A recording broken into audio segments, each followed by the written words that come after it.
सबसे पहले क्या होता है कि जब भी आप एग्ज़ाम का तैयारी करते हैं तो फिर सबसे पहले आपको समझना पड़ेगा कि उसका जो सिलेबस वो क्या है, मतलब कि उसका पैटर्न। जब भी आप एग्ज़ाम के लिए आप जाते हैं तो फिर आपका बहुत सारा डाउट रहता है कि एग्ज़ाम के समय कैसा क्वेश्चन पेपर आएगा या फिर इसको हम सॉल्व कर पाएंगे कि नहीं कर पाएंगे। तो सबसे पहले देखिए आपको क्या करना है, जब भी आप एग्ज़ाम का तैयारी करते हैं तो सबसे पहले आपको ये समझना है कि उसका सिलेबस क्या है और सिलेबस को पूरा आप कंप्लीट कर लीजिए। जब आप सिलेबस को कंप्लीट कर लेते हैं तो फिर आपका जो डर रहता है वो आपका खत्म हो जाता है। लेकिन अगर मान लीजिए आपका सिलेबस कंप्लीट नहीं है या फिर आपका जो पैटर्न वो कंप्लीट नहीं है और ऊपर से उसका सिलेबस की स्ट्रेटेजी अगर आपको वो पता नहीं रहेगा तो फिर हो सकता है कि आपका दिक्कत रहेगा।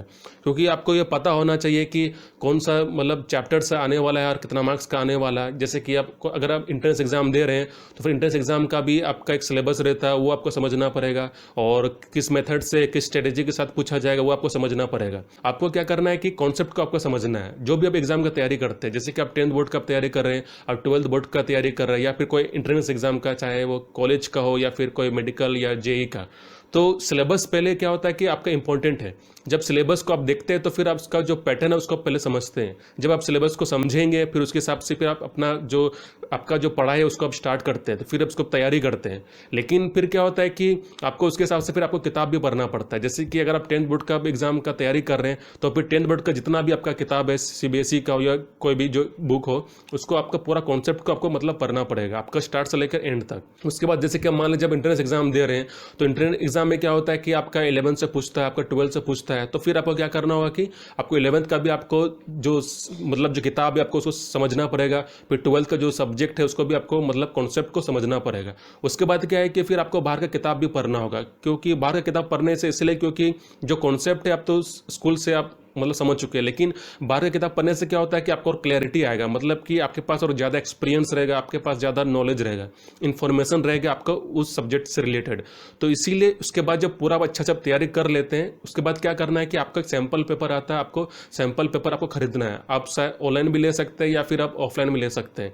आप सैम्पल पेपर का इस्तेमाल करने का फ़ायदा क्या होता है कि आप प्रैक्टिस कर लेते हैं। जब आप सैम्पल पेपर को यूज़ करते हैं तो फिर कम से कम क्या होता है कि आपको मतलब अंदाज़ा हो जाता है कि एग्ज़ाम के समय कैसा क्वेश्चन पूछा जाएगा या फिर कितना मार्क्स का आएगा या फिर उसका जो स्ट्रेटजी है, जो पूछने का जो तरीका होता है वो आपको समझ में आएगा। उसके बाद फिर क्या करना है कि कोई भी एग्जाम होता है इंट्रेंस एग्जाम का या फिर आपका 10th का हो, तो आपको क्या करना है कि पहले का जो प्रीवियस जो एग्जाम पेपर जो होता है या क्वेश्चन पेपर जो होता है उसको आप देखिए। जैसे कि मान लीजिए आप 2022 का में आप एग्जाम देना चाहते हैं और इसके पहले का जितना भी आपका जो क्वेश्चन पेपर है, जैसे आपका 2021 का फिर 2020 का, तो आप प्रीवियस क्वेश्चन पेपर जितना भी होता है उसको आप देखिए और उसको समझिए। फिर कोशिश कीजिए कि जो प्रीवियस क्वेश्चन पेपर जो होता है उसको आप खुद से सॉल्व कीजिए। जब आप खुद से सॉल्व करते हैं तो फिर आपका एक कॉन्सेप्ट बिल्ड हो जाता है, मतलब कि आपको आइडिया हो जाता है कि हमको क्वेश्चन को कैसे सॉल्व करना है। उसके बाद क्या होता है कि फिर आप प्रैक्टिस करते रहिए। जब ज़्यादा प्रैक्टिस करेंगे तो इससे क्या होता है कि फिर आपके पास नॉलेज भी अच्छा बनेगा और आपके पास अंडरस्टैंडिंग रहेगा। क्योंकि देखिए जब कॉन्सेप्ट को जब पढ़ते हैं तो फिर आपके पास वो नॉलेज तो है, आपके पास वो इन्फॉर्मेशन है, लेकिन उसको डील कैसे करना है आपको वो पता नहीं रहता है। तो डील करने के लिए आपको उस क्वेश्चन को समझकर आपको लिखने के लिए आपको क्या करना पड़ेगा कि आपको सैंपल पेपर आपको इस्तेमाल करना पड़ेगा। आपको मतलब कि जो प्रीवियस ईयर का जो क्वेश्चन पेपर है उसको देखना पड़ेगा।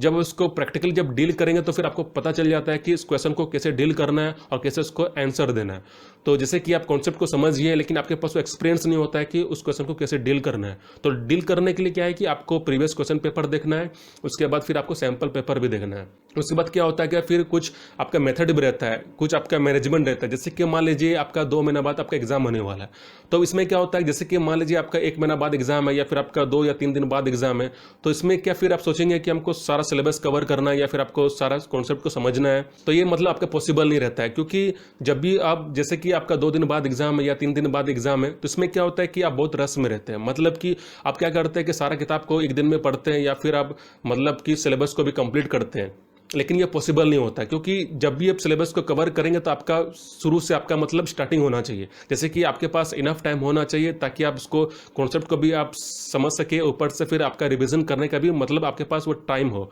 लेकिन अगर मान लीजिए आपका एग्जाम नज़दीक है फिर आप सोचेंगे कि हम रिवीजन करेंगे, तो रिवीजन तब कर ही नहीं पाएंगे क्योंकि आपके पास वो कॉन्सेप्ट नहीं है, मतलब जो किताब जो सिलेबस जो होता है उसका कंप्लीट नहीं किए। तब क्या करेंगे, जब कंप्लीट करने में आप समय लगाएंगे तो फिर आपके पास वो रिवीजन करने का टाइम भी नहीं मिलेगा और ऊपर से क्या होता है कि आपके पास वो कॉन्सेप्ट नहीं रहेगा, मतलब आपके पास वो अंडरस्टैंडिंग नहीं रहेगा। तो इसलिए जब भी आप एग्जाम को कोई भी तैयारी करते हैं, कॉम्पिटेटिव एग्जाम या एंट्रेंस एग्जाम, तो आपका एक मैनेजमेंट होना चाहिए। जैसे कि अगर मान लीजिए आपका 2 महीने बाद एग्जाम है या 3 महीना बाद एग्जाम है, तो पहले आपको एक रूटीन बनाना पड़ेगा कि उसको किस मेथड से हमको ले जाना है और कैसे मैनेजमेंट बनाना है और ऊपर से कैसे समझना है। क्योंकि एग्जाम में क्या होता है कि आपका जो क्वेश्चन रहता है बहुत ही मतलब कॉम्प्लिकेटेड भी रहता है, ऊपर से किताब से भी पूछता है और ऊपर से क्या है कि आपका बाहर से भी पूछता है। अगर आप मान लीजिए कॉन्सेप्ट को ही अगर आप नहीं समझेंगे तो फिर क्या होता है कि आप क्वेश्चन को अटेम्प्ट कैसे करेंगे। तो इसलिए आपके पास एक अच्छा टाइम होना चाहिए प्रिपरेशन करने के लिए। जैसे कि आप 10th बोर्ड के एग्जाम का तैयारी कर रहे हैं तो आपके पास 1 साल का समय रहता है। तो अब क्या कर सकते हैं कि अगर मान लीजिए आप 6 महीना तैयारी नहीं किए और आपके पास अभी 6 महीना है, तो क्या कर सकते हो उस 6 महीना में आप पूरा आप एक्सरसाइज कंप्लीट कर सकते हैं, आप पूरा चैप्टर को कंप्लीट कर सकते हैं, आप समझ सकते हैं। फिर आखिरी का जो 2 महीना रहेगा उसमें आप क्या कर सकते हैं कि आप रिवीजन कर सकते हैं। अगर मान लीजिए आपके पास वो रिवीजन नहीं रहेगा तो फिर क्या होता है कि आप कॉन्सेप्ट को फिर से रीबिल्ड नहीं कर पाएंगे, क्योंकि जैसे कि आपको कॉन्सेप्ट को पता है, लेकिन रिवाइज करने से क्या होता है कि आपका जो कॉन्सेप्ट है वो आपका और स्ट्रांग हो जाता है। तो इसीलिए क्या करना है कि जब भी आप एग्जाम के लिए अप्लाई करते हैं या कोई भी एंट्रेंस एग्जाम देते हैं तो आपके पास कम से कम 1 महीना का या 2 महीना का आपके पास वो टाइम होना चाहिए। इस टाइम में आपको क्या करना है कि आपको रिवीजन करना है, मतलब कि आपका कॉन्सेप्ट को है उसको फिर से रीबिल्ड करना है। उसके बाद क्या होता है कि फिर आपका हैंड राइटिंग भी मतलब आपका अच्छा होना चाहिए। जैसे कि अगर आप कोई भी क्वेश्चन को अटेम्प्ट करते हैं, अब ऐसा नहीं कि आप जल्दबाजी के लिखने के कारण क्या कर आप हैंड राइटिंग को ठीक से नहीं आप लिख पा रहे। देखिए अब अच्छा हैंड राइटिंग का मतलब क्या है कि आपका हैंड राइटिंग ऐसा होना चाहिए जिसके वजह से क्या होगा कि टीचर को समझ में आए। जैसे कि आप कुछ भी आप पेपर में लिखते हैं तो वो समझ में आना चाहिए। अगर मान लीजिए आपका जो आंसर वो आप करेक्ट लिखे हैं लेकिन अगर वो समझ में नहीं आएगा तो फिर जो चेक करेंगे जो आपका जो पेपर शायद वो आपको मार्क्स नहीं मिलेगा। तो इसीलिए क्या करना है कि जब भी आप क्वेश्चन को अटेम्प्ट करते हैं अपने आंसर शीट में तो आपको क्या करना है कि आपको अच्छा से उसको एक्सप्रेस कीजिए, अच्छा से उसको मतलब आप लिखिए। उसके बाद क्या होगा कि आपका एक क्लैरिटी भी रहता है और आपके पास एक कॉन्फिडेंस भी रहता है कि आप कैसे आप क्वेश्चन को मतलब अटेम्प्ट किए हैं। एग्जाम के पहले हम लोग सोते ही नहीं है या फिर हम लोग रात भर जागते हैं। तो फिर क्या होता है कि जब एग्जाम के पहले आप रात भर जागेंगे तो क्या होता है कि एग्जाम के दिन क्या होगा, हो सकता है कि आपको लेजी लगेगा या फिर हो सकता है कि आपके पास इनफ एनर्जी नहीं रहेगा, मतलब कि आपके पास ताकत नहीं रहेगा कि लिखने के लिए। तो इसलिए क्या करना है कि जब भी आप एग्जाम का समय होता है तो आपको एक दिन पहले आपको अच्छा से रेस्ट लेना है। क्योंकि अगर मान लीजिए आप एग्जाम के ठीक एक दिन पहले अगर आप अच्छा से आप मतलब रेस्ट नहीं लेंगे तो फिर एग्जाम के समय क्या होगा कि आप ठीक से आप पेपर को अटेम्प्ट नहीं कर पाएंगे। तो इसीलिए जब भी आप एग्जाम पेपर अटेम्प्ट करते हैं तो आपको इतना माइंड करना है कि एग्जाम के एक दिन पहले आपको अच्छा से रेस्ट लेना चाहिए, आपका अच्छा स्लीपिंग साइकिल होना चाहिए, ताकि जब एग्जाम आप देंगे तो उस समय आपके पास इनफ एनर्जी आपके पास होगा और जिसकी वजह से क्या होगा कि आप अच्छे से अटेम्प्ट भी कर सकते हैं, मतलब अच्छे से अटेम्प्ट भी कर सकते हैं और ऊपर से आपका माइंड भी अच्छा से चलेगा और शार्प चलेगा। लेकिन अगर मान लीजिए आप एग्जाम के दिन बहुत लेजी फील करेंगे या फिर आप स्ट्रांग फील नहीं करेंगे या फिर आपका हेल्थ ठीक नहीं रहेगा तो फिर आप लिख भी नहीं सकते, ऊपर से आप सोच भी नहीं सकते या फिर आप कॉन्सेप्ट को समझ भी नहीं सकते। तो इसीलिए एग्जाम के एक दिन पहले आपको क्या करना है कि आपको अच्छा से कंप्लीट रेस्ट लेना है और ऊपर से आपका स्लीप साइकिल भी अच्छा होना चाहिए।